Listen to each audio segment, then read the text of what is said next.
Salut les potes, dans cette vidéo, nous allons parler du réglage de discrimination du Quest X10 Pro. Le réglage de discrimination, c'est pas très compliqué, c'est simplement un réglage qui va vous aider à accepter ou rejeter certaines cibles pour vous faciliter votre détection de métaux. Le principe de la discrimination est d'accepter ou rejeter certains types de cibles en fonction de leur conductivité. La conductivité, c'est quoi? Eh bien, c'est la valeur à laquelle le métal peut conduire l'électricité, le signal du détecteur. Vous savez qu'il envoie un signal dans le sol, puis le réceptionne, analyse la différence et vous indique par un signal sonore et une indication visuelle le type de cible que vous allez découvrir. Alors ça va dépendre de pas mal de paramètres, l'humidité dans le sol, la taille de la cible, son orientation, la densité du métal, la valeur de l'alliage, etc., etc. Il y a beaucoup de paramètres qui rentrent en compte. Néanmoins, la discrimination, c'est quelque chose d'assez générique. Et comment est-ce qu'on va la régler? Soit on n'y connaît pas grand-chose et on laisse les programmes usines, soit on va utiliser des petites astuces pour savoir comment régler la discrimination.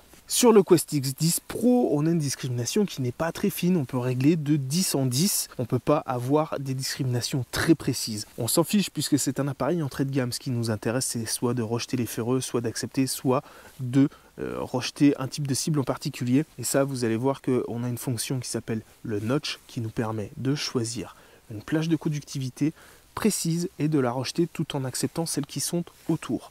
On peut d'ailleurs notcher plusieurs parties et ça c'est extrêmement intéressant. On peut se servir notamment de ce notch pour éliminer des faux signaux récurrents ou éliminer par exemple le signal d'une barrière électrique. Malheureusement, lorsqu'on utilise le notch, eh bien, on accepte de rejeter les cibles qui sont sur la plage de conductivité que l'on a rendue silencieuse. Néanmoins, ça nous permet quand même de pouvoir faire des sorties et des fois, eh bien, accepter de rejeter certaines cibles, c'est aussi se permettre d'en accepter d'autres et donc de pouvoir faire une sortie. Vaut mieux parcourir de la surface en acceptant de perdre une partie que de ne rien faire du tout. C'est toujours la même chose dans la détection, c'est une question de compromis et un des compromis, souvent, eh bien, c'est d'accepter de perdre une partie des cibles. Je vais vous montrer tout de suite comment régler cette discrimination. La discrimination est indiquée en haut de votre écran par une série de carrés. Lorsque je vais ici sur le réglage de discrimination, vous voyez que je peux mettre un carré qui clignote ou non.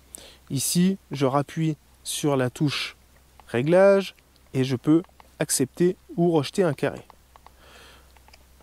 Hop, ici je veux le rejeter, ici je veux le rejeter. Maintenant, si je sélectionne par exemple ce carré au milieu, eh bien je peux le rejeter. Je peux en sélectionner un autre et le rejeter. Je peux encore en sélectionner un troisième, le rejeter. Et comme ça, je peux rejeter tout ce que je veux. Je peux réaccepter mes carrés. Voilà.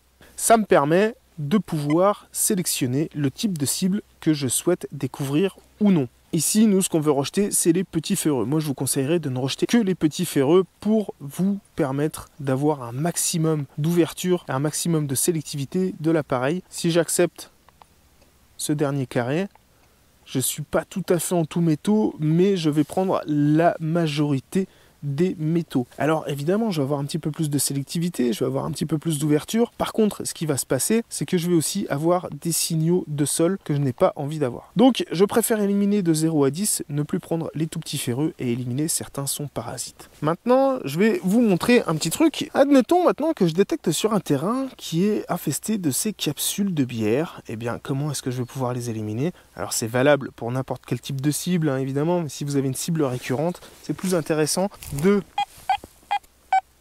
voir principalement sur quelle conductivité ça vient vous embêter. Ici vous voyez qu'on est en majorité sur 20-30. Eh bien je vais venir sélectionner ici la plage de conductivité qui m'embête. Je l'enlève. Et dans la théorie,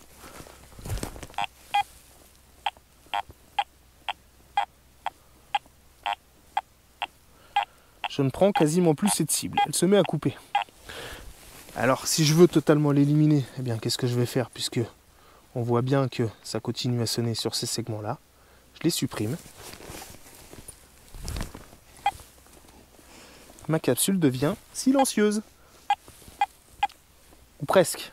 Bien que je rejette toutes les cibles qui sont sur cette échelle de conductivité, je rejette ces capsules et donc je gagne du temps. Je me permets de trouver un petit peu plus de choses. Imaginons que vous avez tout déréglé, que vous ne savez plus comment ça fonctionne, eh bien, vous réinitialisez le détecteur, vous laissez votre doigt appuyé lors de l'allumage, voilà.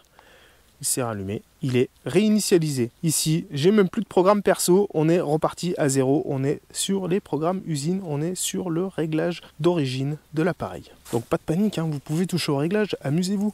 Voilà les amis, j'espère que ça vous a aidé à comprendre un petit peu mieux ce réglage de discrimination. J'ai certainement oublié plein de choses, peut-être que je vous ai amené des questions, donc n'hésitez pas à les poser dans les commentaires ou à nous rejoindre sur Facebook sur Quest Metal Detector France qui est la plus grosse communauté francophone dédiée aux appareils Quest. Laissez un pouce bleu sur cette vidéo si elle vous a plu, je vous invite à vous abonner à cette chaîne si ce n'est pas déjà fait. Moi je vous dis à très bientôt pour la prochaine vidéo, merci de m'avoir suivi, ciao.